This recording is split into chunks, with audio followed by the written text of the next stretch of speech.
আসসালামু আলাইকুম, welcome back to my channel. Hello viewers, আপনারা সবাই কেমন আছেন? আজ আমি রান্না করব মাসকালাইয়ের ডাল দিয়ে আলু দিয়ে মুরগি ভুনা। রান্নাটা খুবই সহজ এবং নতুনদের জন্য অনেক হেল্পফুল হবে। খেতেও কিন্তু এই মুরগি ভুনাটা অসম্ভব মজার। আমি একটি ফ্রাই প্যানের মধ্যে আগে থেকেই তেল দিয়ে দিয়েছি, আর এখানে 4টা পেঁয়াজ কেটে নিয়েছি আর গোটা গরম মশলা দিয়ে তেলের মধ্যে ভালোভাবে ভেজে নিব। আমি পেঁয়াজটাকে এভাবে ভালোভাবে ভেজে নিয়েছি।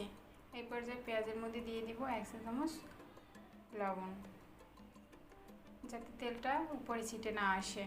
লবণটা দিয়ে আবার একটু মিশিয়ে দেব।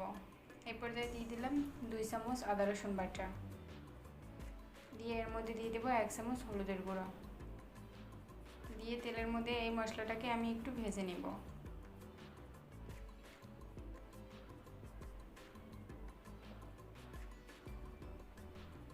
এই পর্যায়ে মশলার মধ্যে আমি দিয়ে দেবো 1 চামচ মরিচের গুঁড়া,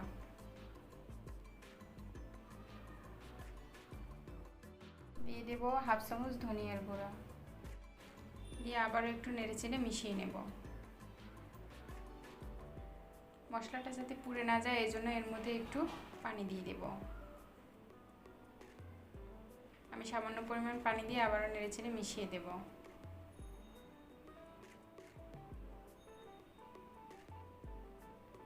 এই পর্যায়ে দিয়ে দিব আমি 1/2 চামচের একটু কম গরম মশলার গুঁড়া, দিয়ে ভালোভাবে মশলাটাকে আমি কষিয়ে নেব। আমি প্রায় 7-8 মিনিটের মতো মশলাটাকে কষিয়ে নিয়েছি। উপরে যখন এভাবে তেলটা ভেসে উঠবে তখন এর মধ্যে আমি দিয়ে দেব একটি মুরগি কেটে নিয়েছি। মুরগিটা কেটে ভালোভাবে ধুয়ে পরিষ্কার করে নিয়েছি, আর এর মধ্যে একটু বড় সাইজের আলু কেটে নিয়েছি। এই মুরগিটাকে আর আলুগুলো দিয়ে আমি ভালোভাবে মশলার সাথে মিশিয়ে দেব।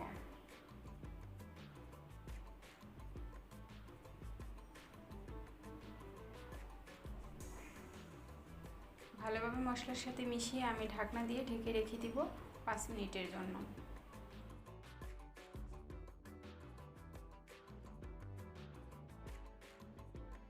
5 মিনিট পর আমার মাংস থেকে একটু পানি বের হয়েছিল, সেটাও টেনে গিয়েছে, আর মাংসটাও একটু সেদ্ধ হয়ে এসেছে।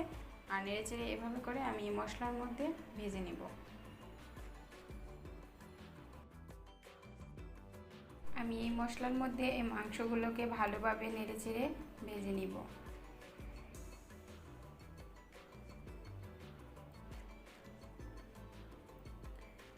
এই পর্যায়ে এসে আমি এর মধ্যে দিয়ে দেব 4টা কাঁচামরিচ, দিয়ে আবারও নেড়েচেড়ে মিশিয়ে দেব।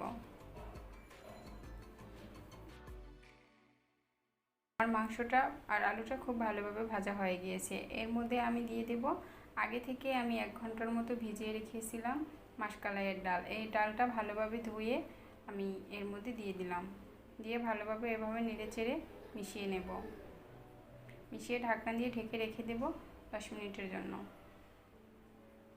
তো এর মধ্যে আমি সবগুলো উপকরণ নেড়েচেড়ে ভেজে নিয়েছি। আস্তে আস্তে আমার মাংস, আলু, ডাল সব কিছু ভালোভাবে সেদ্ধ হয়ে গিয়েছে। এই পর্যায়ে আমি এর মধ্যে দিয়ে দেবো 1.5 কাপ পরিমাণে পানি, দিয়ে আবারও নেড়েচেড়ে ঢাকনা দিয়ে ঢেকে রেখে দেবো ঝোলটা টেনে আসা পর্যন্ত।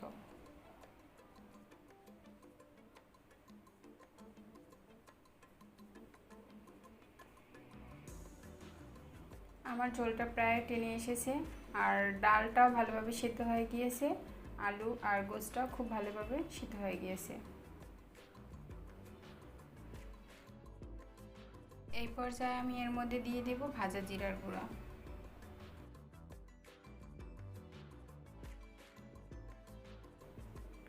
দিয়ে আবার একটু নেড়েচেড়ে ঢাকনা দিয়ে ঢেকে চুলাটা বন্ধ করে দেব।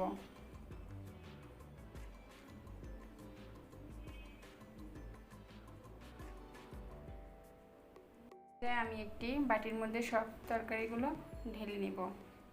দেখুন কতটা সহজে আর ঝটপট রান্না হয়ে গেল আমার মাসকালাইয়ের ডাল দিয়ে আলু দিয়ে মুরগি ভুনা। আমার ভিডিওগুলি যদি আপনাদের ভালো লেগে থাকে তাহলে like, comment, share and subscribe করতে কিন্তু ভুলবেন না।